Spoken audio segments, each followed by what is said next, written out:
What's the diff between Bahasa Melayu and Bahasa Indonesia? To a non-native speaker, these two languages might sound similar, but there are actually many differences. Bahasa Melayu is a national language used in countries like Malaysia, Singapore, and Brunei. But Bahasa Indonesia is mainly spoken in, yep, you guessed it, Indonesia. The origin of these two languages are similar, but they started to diverge when the British colonized British Malaya and when the Dutch colonized the Dutch East Indies, which is modern-day Indonesia. Over time, they evolved into two distinct languages, each with their own accents, vocabulary, and pronunciation, kind of like close siblings or cousins. Nama saya Farah. Ya, halo, saya Andes. There are words that are recognized in both languages, but some are more commonly preferred than others. For the word tree, Bahasa Melayu prefers pokok, but in Indonesia, they use pohon. For can, Bahasa Melayu uses boleh, but Indonesians prefer bisa.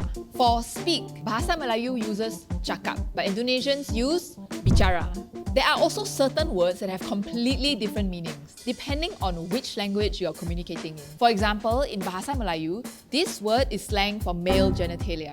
But in Bahasa Indonesia, it means need. Percuma can either mean free of charge or not needed. Saying bercinta can mean in love or to make love.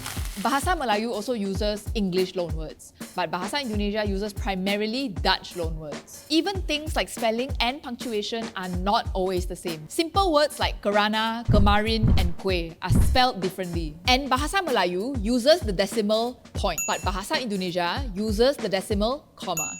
So if you want to say a full sentence like, I drove my car to the nearest shop to buy a towel, then I watched TV at home. Saya memandu kereta ke kedai terdekat untuk membeli tuala. Kemudian saya menonton televisyen di rumah. Aku mengendarai mobil ke toko terdekat untuk membeli handuk, lalu aku menonton televisi di rumah. But despite all these differences, a native Bahasa Melayu speaker and a native Bahasa Indonesia speaker are still able to communicate and understand each other most of the time.